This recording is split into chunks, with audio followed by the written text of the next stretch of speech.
Okay, so we'll start with the 7 fundamental measurements, meaning that these are the basic measurements. All of the other measurements are actually derived from a combination of all these physical quantities. Okay, meaning that these are quantities which cannot be broken down these are the building blocks of all other measurements. First, we have time, which is a standard for that is in SI, that would be seconds. And then we have the length, which is in meters. I'm putting here the SI units. Okay? But of course, you can use any other units here. And then the mass, you have the kilograms. Electric current, that would be ampere. Okay? And then we have temperature, which is in Kelvin. Amount of substance in mole, no? And then the luminous intensity in terms of candela. Now, all of other measurements are derived from this 7. For example, velocity is just length over time. That's meters per second. Or, for example, the derived quantities, if we have fundamental quantities, and we now have some derived quantities. Derived measurements or quantities, or let's just use quantities, meaning that these are a combination of this fundamental. One example of this is velocity, which is what? This is just equal to length over time. And then, of course, we have the force. What is force? That is mass times length per time squared. Volume, for example, volume is what? Length cube, no? So all the rest of all other measurements are derived from these fundamental measurements. Okay? Measurement is actually something that kung tanaw nato is that these days we have the SI, standard, international standard of units. Now, going back in the ancient times, kung tanaw ninyo, of course, they actually measure. How do they, like, for example, when you go in the ancient times, in the ancient world, even before the Kwanzaa civilization, makita niyo, tribes could be separated by distances. And somehow, for example, you have a tribe here, okay, you have a civilization here, and you have another civilization here, and another civilization. Okay? First, of course, sa isa ka tribe, let's say this is a tribe, no? When the need for measurement is actually, it comes naturally. When we start to talk about things, to deal with things, to quantify things, it's actually when people start to ask how much, or how many, or how much, then it is the time. It was the time that our ancestors needed to have what we call units of measurements, like. For example, when a tribal leader asked to build his house, he had to, for example, give a description how big. And when you say how big, well, it may be agreed upon that I can actually say that, okay, if I would have this, okay, let's say build me a house such that there are 100 of this by 100 of that. And this could be a unit of measurement for the tribe. In fact, it makes sense about the feet standard unit, right? It's called a feet. I'm not sure why it's called a feet, but perhaps maybe we can actually make some, I don't know, that maybe it's a feet. It's the feet of a king or whatever that size. So you can, if you are the first to impose such ruling in your kingdom or whatever in your tribe, then you have the right to you can dictate whatever measurement that you want. Okay? You can actually, okay, I want, let's say, in terms of length, well, I want 1 Lloyd's to be this. So, say buhaton sa mga they have to make some measurements, tanan just let's say a metal measured into this, and they will measure everything according to this.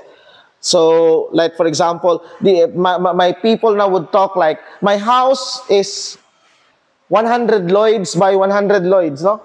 I can actually impose that. If I'm the leader of the, way back then, no? Pwede na siya, no? Let's say, if I could go back in time and just impose, But, okay, this is the tribe. How about this tribe here? And this tribe here? Of course, they may have a different set of measurement. Maybe the leader here, the tribal leader, would actually, instead of this measurement, ana siya nga, okay, the measurement of my length of my it's kani. This is one, let's say, diri kinsa ba diri si John, no? 1 John.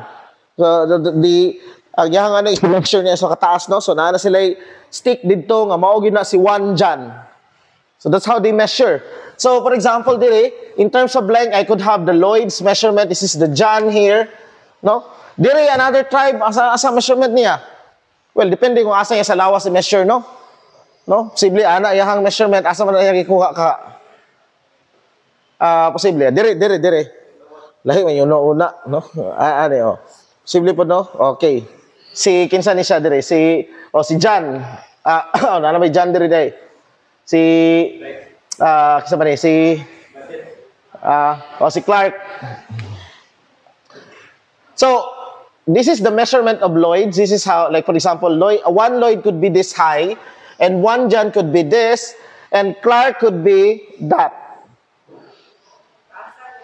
Okay?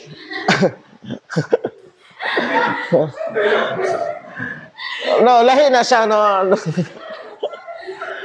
So I could impose, this is just for length. For the unit of time, well, we can actually decide, the leader can decide, or whoever can, maybe it's actually a gathering that we want to decide, I don't know, what is in terms of time. No, as of now, we use seconds or even hours, and we are very so precise, but way back in the past, kung sa ginaano nila, wala sila klaro nga description ana. Okay? And of course, what they were sure of is that one day, right?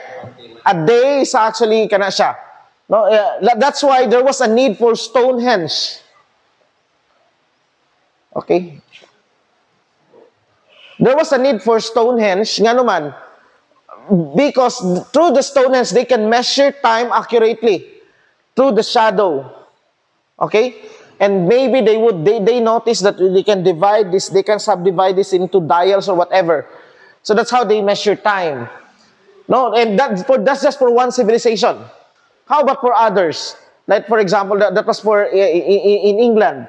How about for the people in no? They may have I'm sure they had a different measurement of time.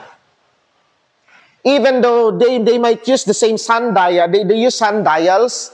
They could use that, but they may have a different description. One could be dividing one day by, let's say, 10, and then the other is dividing one day by 12, and then the other is dividing one day by 20. I don't know, whatever they used to.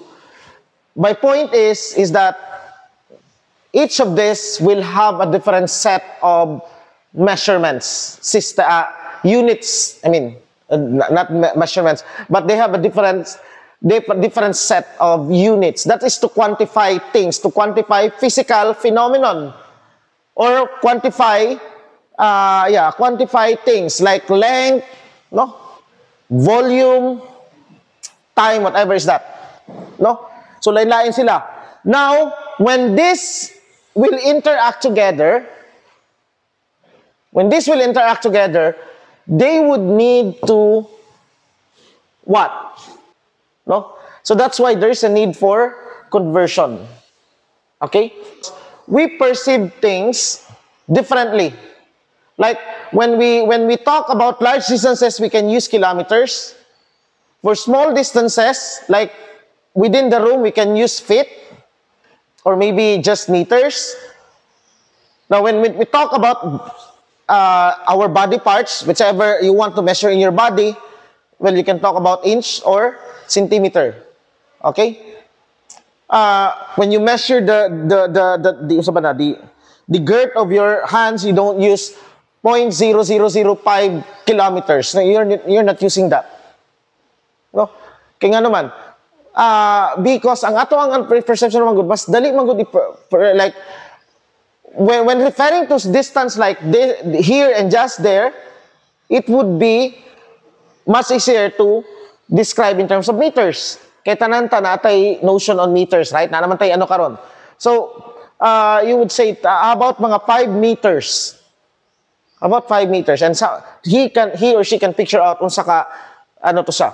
Pero pag isulti nimo nga, siguro mga, unsay dimension, gusto, I want 0.007 miles. What the? Asa mo lang, 0.007 miles. In order to convert units, we also must know how many of these measurements, unit of measurement, is the kaning unit of measurement dire. No? Like, ganiha, I asked, how many Lloyds are there in this unit of measurement? So, here, the basic, we are still, how about in length? When we are in length, there are 2 systems. I mean, it's not just 2 actually. It's not just 2 systems, but the most common use is the English system and the SI, no? Okay, just for the length, suppose that this is just the length. Well, you can have this one here, no? Paana siya. And you can have a subdivision here for the length. Like this one is in meters. So, from meters, you go to decameter, DAM, decameter, and then hectometer, and then kilometers. And then here you have centimeter, you have millimeter, you have, decimeter, centimeter, millimeter, micrometer, and of course so on. You can actually go as nanometer dito, no? But for now, we'll just use this one. Now, we have this conversion in terms of SI. You have 1 meter, which is equal to what? 1 meter is equal to 10 decimeters, which is equal to 100 centimeters, which is equal to what? 1,000 millimeters, which is equal to 1 times 10 to the 6 micrometer. No? And how about when we go bigger? This is now 0.1 decameter, and this is equal to 0.01 hectometer, and this is equal to 0.001 kilometers. So, 0.01 kilometers is equal to 1 meter. 0.001 kilometers is equal to 10 decameter. These are all 1 meter. These are all, like for example, that is the length of this is approximately 1 meter here, right? So 0.001 kilometer is this big. 0.01 hectometer is this big. 100 centimeter is this big. Okay, these are all standardized into a meter. So you have, this is actually a conversion. No? A conversion. What we have here is a conversion factor. Okay? So 1 meter is equal to 100,000 millimeters, or 1,000 millimeters is equal to 0.01 hectometer. You can go from one directly to the other. Nakuha niyo? Okay, maybe we should draw this one in terms of, so this is a road connecting them, and it connects there's a connection. For every node, there's a connection. Dito, sapa, dito, diha. Is there any, well, you can think of this as roads, right? Think of this as roads. Is there, yeah, napa ba? I think it's okay. It's all taken. Okay? So, think of this as, this equality as roads. No? Think of this as a part. This is what we call an island. This is an SI island. No? Of course, there are micrometer there, but we will not include. Okay, I don't know. Okay? This is SI island. Now, we have another island. We have the, which is only 2. We have the feet and then the inches. There's a road from that. No, like divided into 2, let's say, places.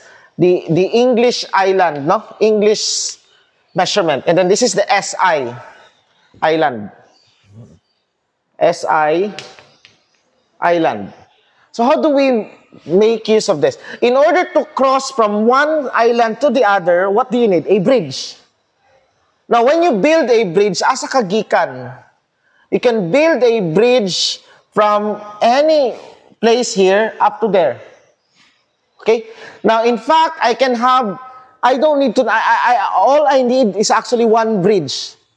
Then, using that one bridge, I can go to any place here, gikan dito, okay? Or any place from here, padulong dito, any place there, using that one bridge.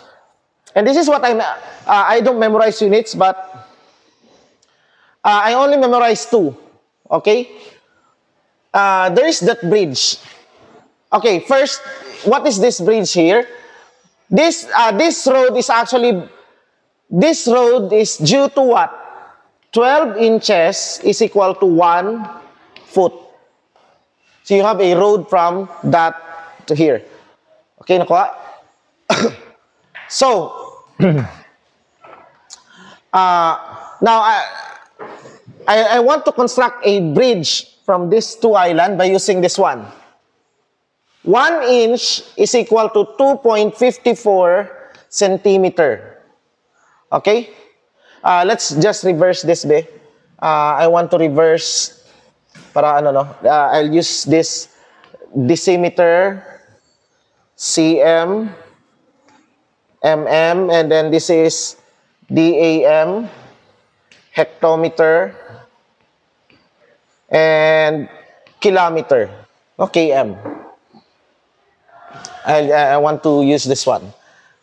Sa ato pa, I have now a bridge that takes me from inch, from this one, to this place here.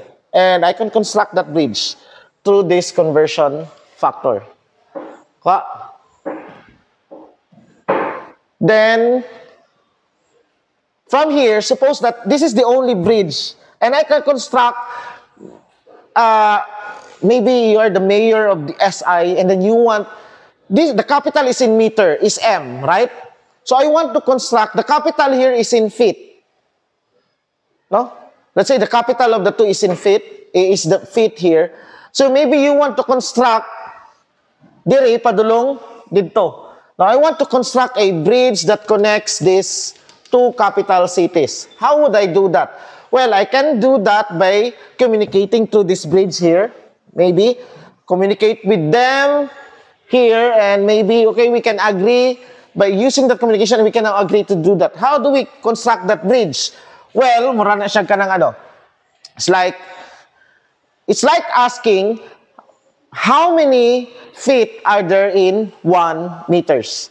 So, if we construct, we want to know this, we want to construct this bridge, we want to know how many feet are there in a meter. Okay? So, in order to know that, well, first, let's use this. What is the shortest path? Feet, dire. Wala man tayo bridge, right? So, unsa atong gamiton? Well, we can go here, inches, to cm. Of course, this is our, we have nowhere else to. We have no other route. And then from cm, what's the shortest path? from cm to meter. Well, you can have that one, right? So sa ato pa, what is our path? Feet to inches to cm to meters. Nakuha?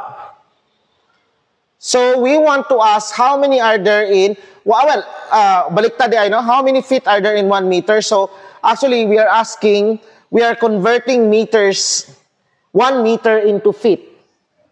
We can do that.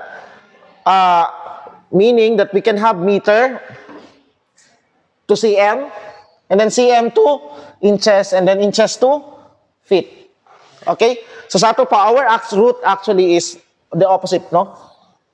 Meter to cm to inches to feet. Is this the only root possible? No, actually, pwede ko mag-ana dira, then mo-ana po ko dito, mo-ana, and then there, cross here. But that would take too long, right?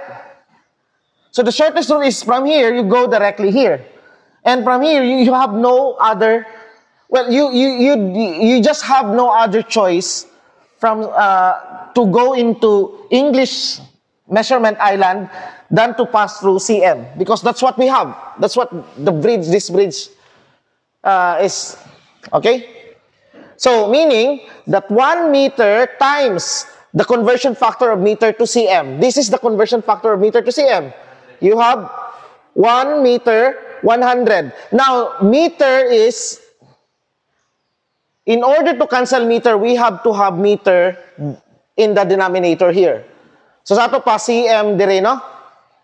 Because many students would be confused. Asa man, is it, where would I need to put it? Up in the numerator or in the denominator? No? I need to cancel meter.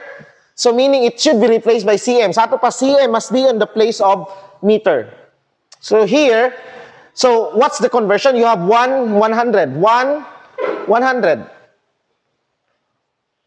times. Now, from cm to inches. Now, I would have this one. Now, as ang cm karon, I need to cancel this. I need to replace it by inch. So, you have now 1 inch is 2.54 centimeters times. Now, here, meaning from here, dire naan ako karon sa English island, right? Times. Okay. Inch to feet. 12 inch, 1 feet. So, well, this will all cancel out except for the last unit. So, how to do the multiplication? Just, this is 1 over 1, right? Multiply all the numerators and multiply all the denominators. That would be 1 times 100 times 1 times 1. That would be 100 over what? 1 times 1 times 2.54 times 12. Calculator, please. 30.48. Wala na round up. Round up. I mean, this is the only ano. Okay. This is the unit now will be in feet. So what is 100 divided by 30.58? 30.48. This is now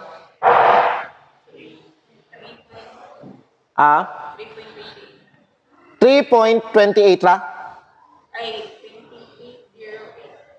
2808. Right? 2808 feet. Okay. Sa ato pa, I will now have this bridge.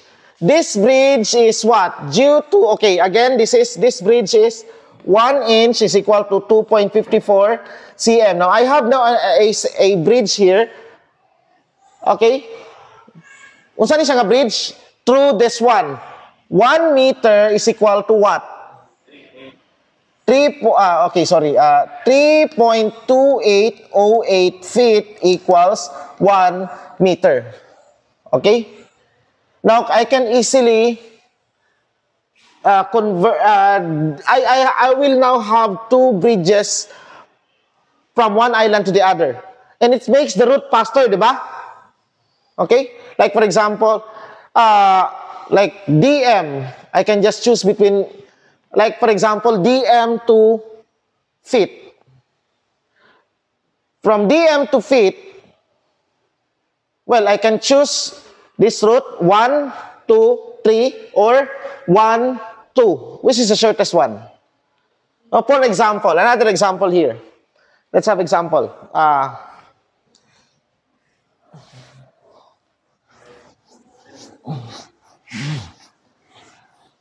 Okay? One example is like, how many, okay, convert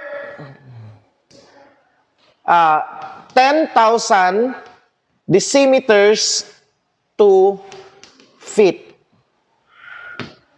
So it's like actually, this problem is just, in our map, it's like the same as you are in DM, and then you want to go to the feet. This could be a barangay there, or a municipality, or a city.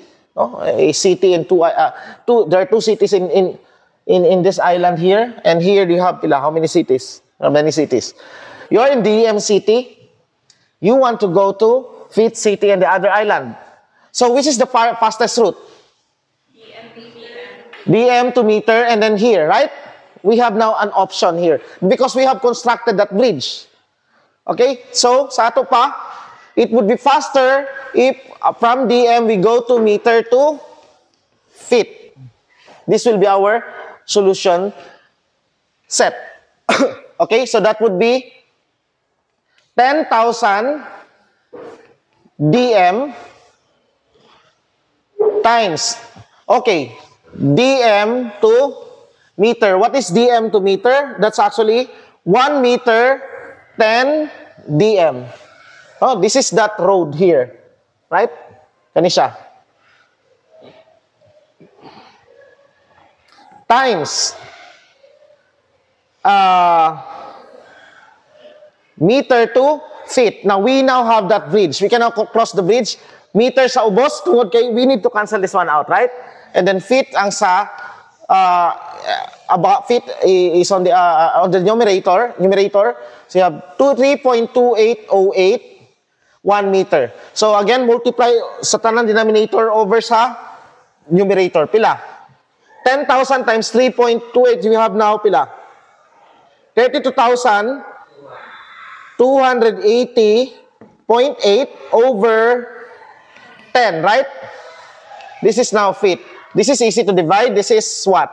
3,228.08 feet.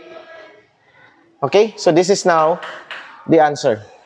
So, meaning that 10,000 decimeter is equal to 3,228. Sakto ba ni? Murag mo, sir. Murag, wait lang. 328.08. Di ay ni siya. Okay, sorry. So this is 3,280.8 feet. Okay? So this is now our conversion. So it's actually easy. Okay? No?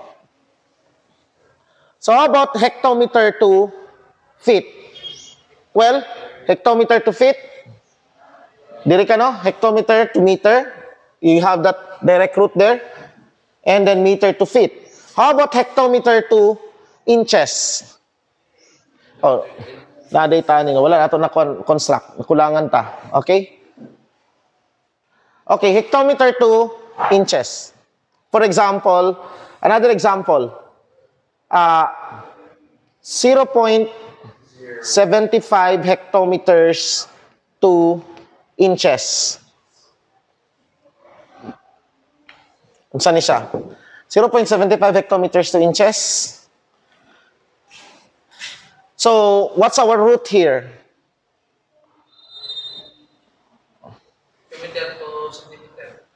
We have, the fastest route is, we can take this route here, HM to meter to feet to inches. But that would be 3 steps, right? But we have a shortest one, HM to CM to inches because of this one. Okay, from HM to inches, the shortest route is here, HM to CM. We have the bridge here, and then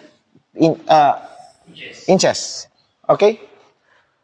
Well, can I take any route? You can actually take any route you want.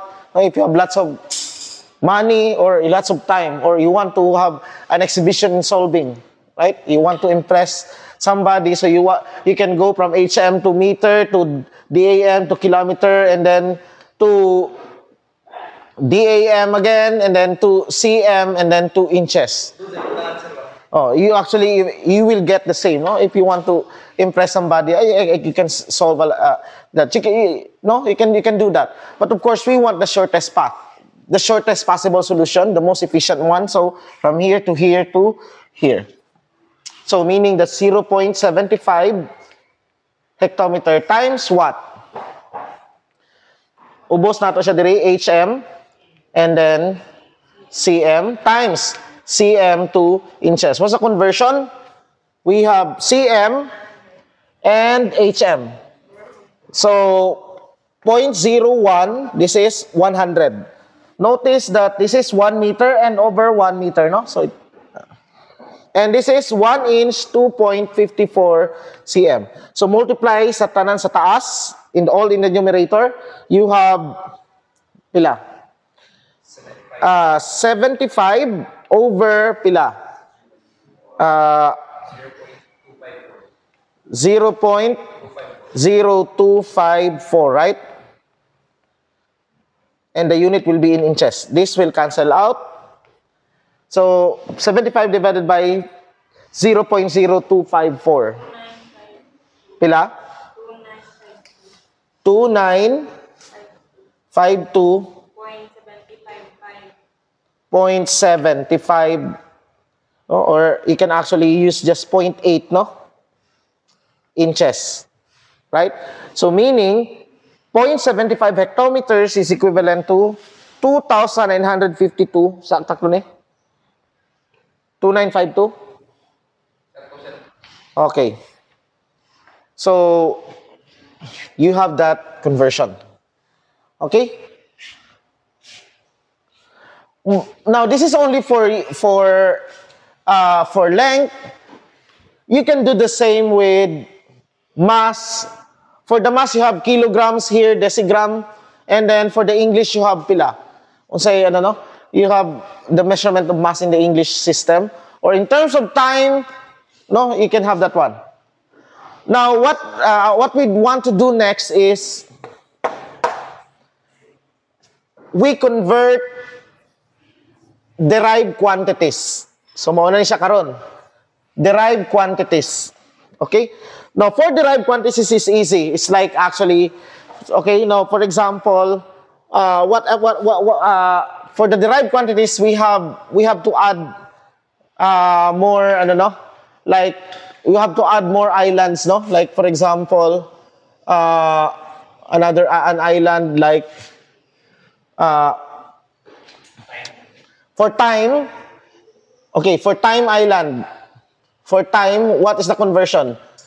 1 hour is equal to 3,600 seconds is equal to 60 minutes.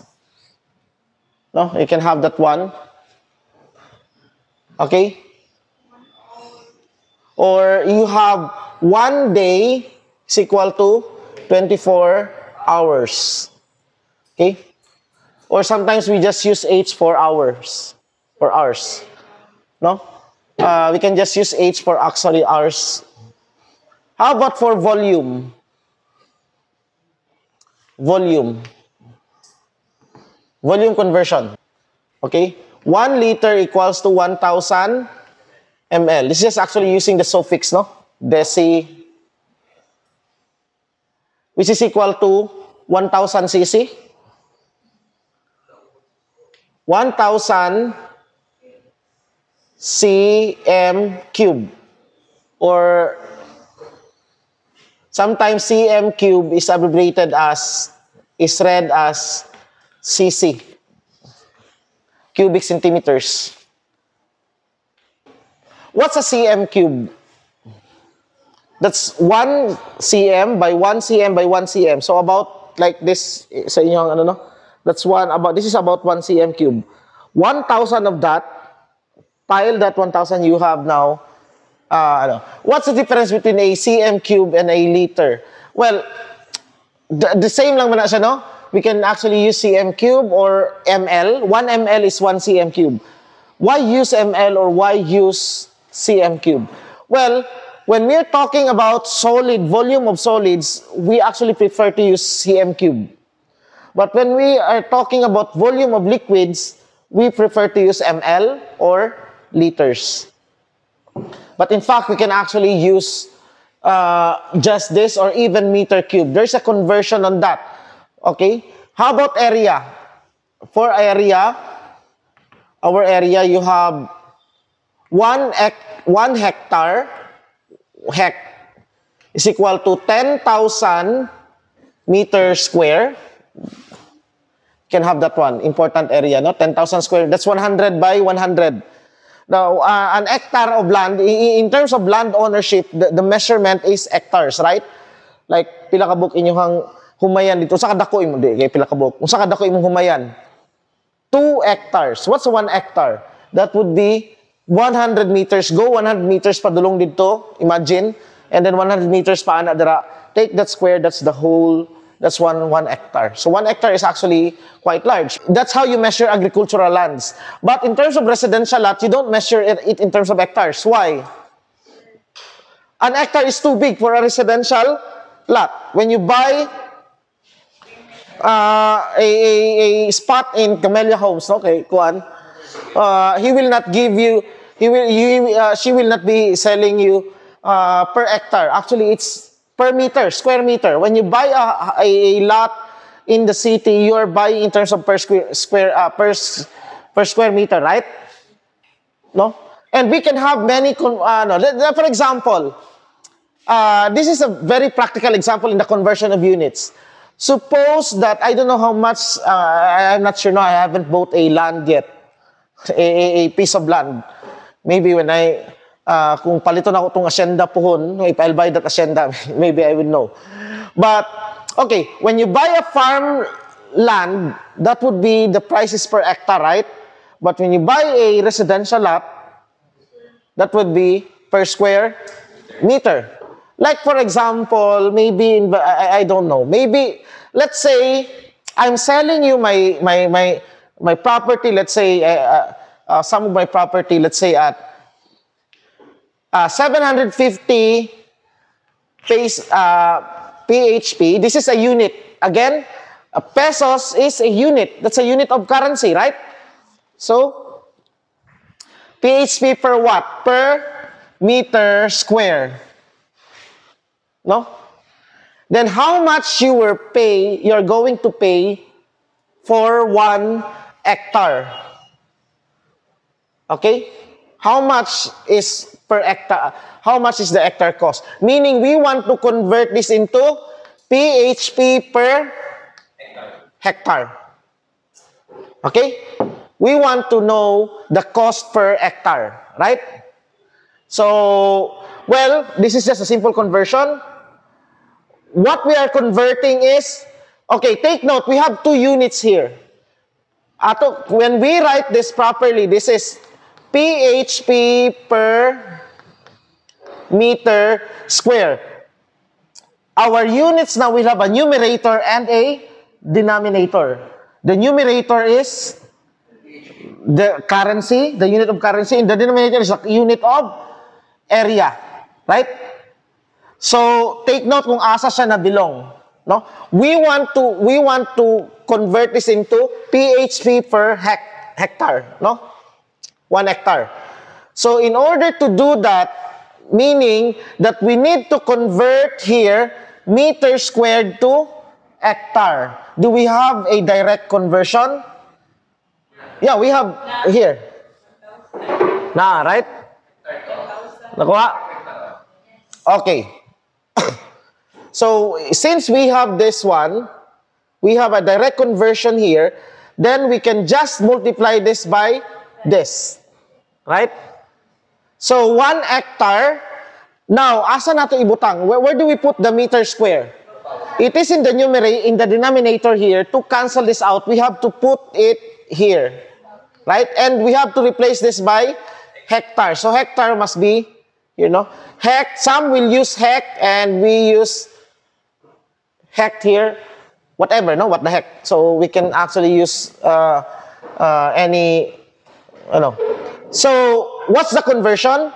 Here, for every 1 hectare, we have 10,000 square meters. And now we have PHP per hectare. So, what would be this one? This is 7.5 times 10 to the 7.5 million na lang, no? Million. 7.5 million pesos per hectare. What's 7.5 million? That's 7.5 times 10 to the 6, right? Sakto ba? Mahal kayo, sir. Kung inana kayo, nasa Valencia Radio. No, this is reasonable. 7.5, this is not a this is residential area, no? I know, residential, sir. Okay ba, sir? So maybe you want to build a mall diha, no? Or mini mall. So that's reasonable, right? I think Valencia has much more expensive. Mas, 5,000 per square meter. Oh, depende kung asa ang asa ang location. Sa city, sa city it will be much more expensive. tama, sir, kay kanang ko, ibaligyan ang yuta, 1 hectare kay 5.5 million. 1 hectare? Oh, mas barato to. Nato sa 550. Ano man sa bukid, sir? Bukid pa man to. Sa agricultural land, mas barato actually. No? So we can have that one. Now, another type of units is, for example, rate of volume. Rate of volume. For example, we have 1,000 let's say we have 25 liters per hour. 25 liters per minutes. We want to convert this into feet per hour. So,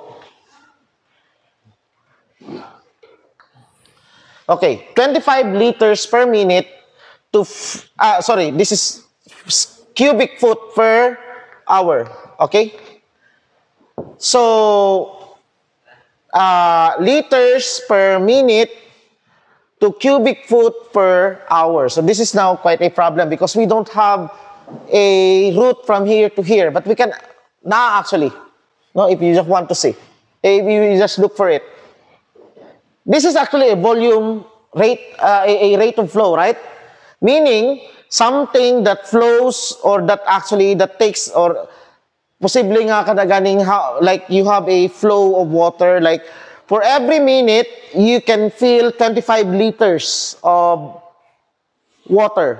No? 1 minute. So, kusog siya, no? Medyo kusog. How many cubic foot of that in 1 hour? No? So, what's 25 liters? Around mga siguro, no? Pila lang, 5 ka galon. How many liters in 1 gallon? 4, right? No? 4 liters in 1 gallon. You can add that one here, no? 4 liters in 1 gallons. Is it correct? Okay. 4 liters in 1 gallons. So, you want to know how many cubic feet in 1 hour.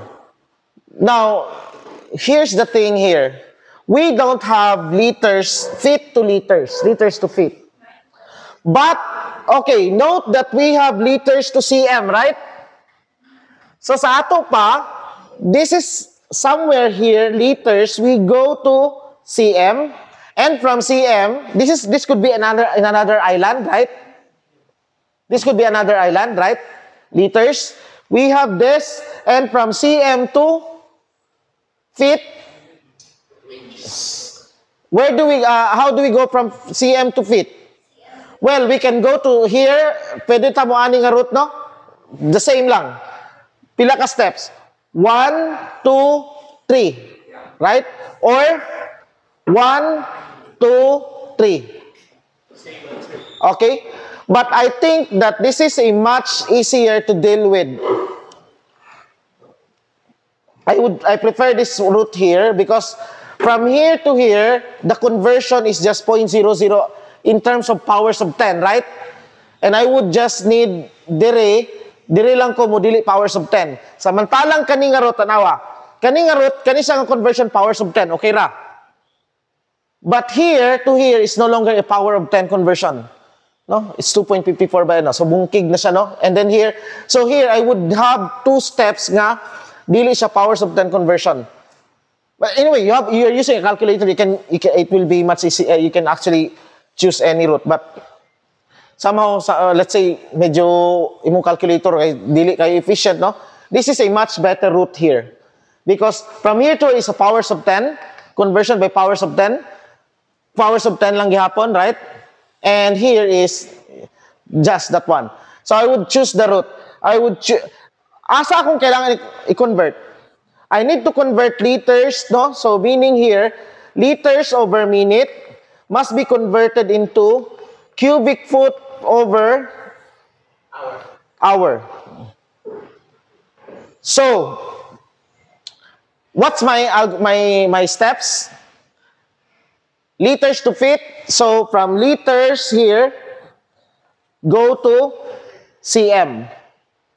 From cm to meters and then to foot. Again, this is another island, no? Because this okay? So, how about sa time? Well, sa time, I can go directly from minutes to hour, right? By using this one. So, wala problema. Now, how you go? Okay. So, this is now my 25 liters per minute times what? Since the numerator ni siya, I need to put this here in the denominator. And this is now, sa taas karon is what? Liters to cm. But, okay, take note dire. Sorry. 1 liter is, this is in terms of cm cube, by the way. Okay? This is cm cube, right? So, 1,000, 1 liter. Times, now I need to convert cm to meter. So, I need to cancel this one out. So, nako is cm dire, and this is meter, right? What's the conversion? 100. But take note, this is cm cube, so I need to cube this one. Dire. There will be a cubing here. So, up to this point, asan ako? Meter na ko, right? I'm already in the meter. I already reached this point. I can just jump one through the, I can just ride to the bridge here. So, meter, 2 feet. Again, this is 3.28081, and this is cube. Nakuha ninyo? Times. Okay. Now, minute is in denominator. So, this is in minute and in hour. So, this is 60 over 1. So, tanang numerator, 25 times 1,000. Okay, first you have to take the cube of this one. Multiply it directly. 25 times 1,000. Can you do this in your calculator? Times 3.2808 cube. 3.2808 cube. Times 60. 52 million pila? 907. 70. 970,067. Pwede na siya ay 7, around 7. Point 68. 68. 69? 69 over sa baba 100. This is 100 cube, no? 100 cube times, well, only 100 cube lang. So 100 cube is 100 times 110,000 times 100. That would be 1 million, right? Times 1 million. So this is now, the unit now will be, okay, we know that the unit that will be left is foot cube over hour. hour. So, pila? 52.97 cubic feet per hour. Meaning that this is actually okay, let's interpret this one. If you have a water, let's say a faucet, no, or whatever is that actually fills up 25 liters in 1 minute, no, that's about pila, more than 5 gallons, like 6 or 7 gallons in 1 minute, meaning in 1 hour you can fill 52.97 cubic feet in 1 hour. What's a cubic feet? You have 1 foot, 1 foot, 1 foot, and 1 foot. 52 of this. Imagine how big is that. Okay? You have 52 of that cubic foot. 1, 2, 3, 4, 5. No, it's quite a big something, no? So in 1 hour, you can fill that one. Okay? So, nakuha ninyo how to do this? So it's easier if you have this root. Another example. This is the last example before ano. For example, we have this. Let's say in a farm, in a farmhouse. We'll give them an example nga na, no? In a farm that, let's say you can actually, pwede ka ganing magdaro, o saya, you can plow the field. Let's say you have the rate of plowing the field of, let's say, 2.5 hectares per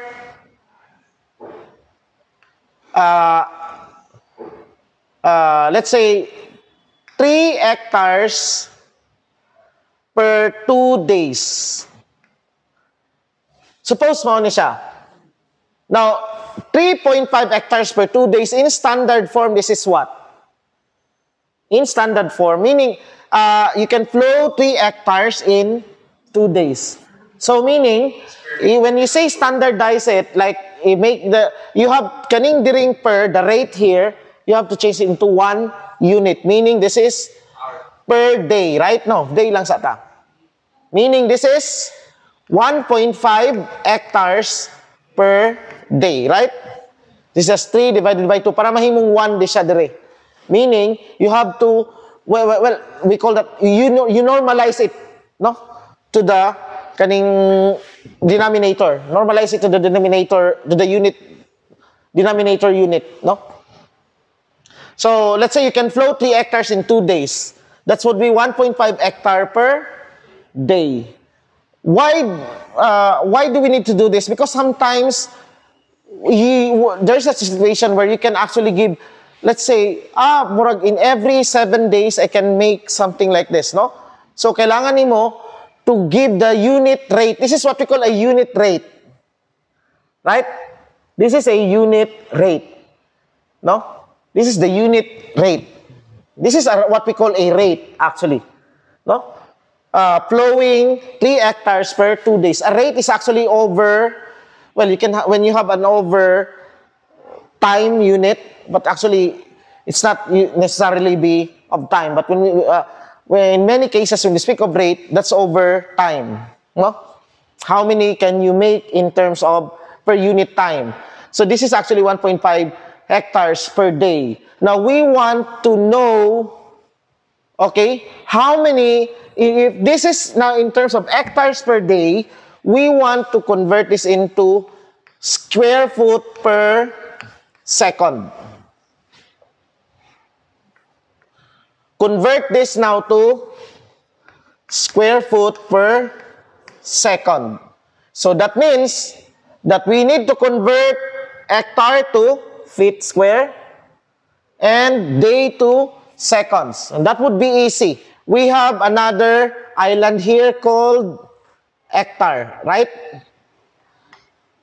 To convert hectare to feet, we need to convert, to cross from hectare to, to meters because of this conversion. And then square it, and then we have this. So it's just 2-step, right? Okay, so our root is hectare to meter and meter to feet from this one. So, okay. hectare, meter, to this one here. So, from here, and then meter to feet using this factor here. And then we need to square this. Okay, dili siya square, right? This is, we don't need to square this because we have already a square meter here. Okay, kani siya ang siya dire. So, up to this point, what is our unit? Up to this point, if we stop multiplying up to this factor here, our unit would be what? Square feet per day. We are still in per day. So we have to convert day. This is in the denominator, so we have to raise it in the numerator. And this is day in terms of hours, right? Hour. This is 1 day, 24 hours. Now what do we need? Second. So we need to convert hour to second. Again, we have to raise it in the numerator to cancel. And this is in terms of second. 1 hour, 3,600 seconds. So, okay. This is all. What is in the numerator? 1.5 times 10,000 times 3.2808 squared. We have to square this one here. Times 1 times 1, right? So, what's that? Okay. So, Pila? 1.5 times 10,000 times 3.2808 squared times 1 times 1. 161,454. 161,454.73 over, that's just, you have over 1 here. So 1 times 1 times 1. 1 squared is 1. So 24 times 3,600.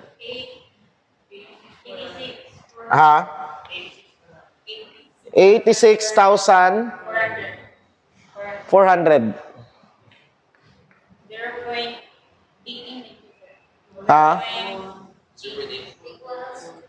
86,400. So this is pila? 1.87 what? Sorry? Per second. Meaning that, okay, being able to plow 3 hectares in 2 days is actually equivalent to 1.5 hectares per day. And in terms of per second, that's actually equivalent to 1.87 square feet per second. So murag this is a square feet, right? So almost 2 square feet in 1 second. Meaning in 1 second you can plow this one here, no? Like that area there. No, that's right. Murag, like you can paint, maybe if you can paint, no, this is a painting, something like if you're painting something, or I don't know. Is it actually a job to do, no? Like in 1 second you can actually like 1.87 square feet, no? Kana siya. So this is equivalent. Or if you could do if you could finish 1.87 square feet in 1 second, then in 1 day that would be 1.5 hectares. Or this would be 3 hectares in 2 days. Kuha niyo? Meaning that if you have 3 hectares, how many days are you going to finish? You have 2 days. Okay? So, that's how conversion of units is useful.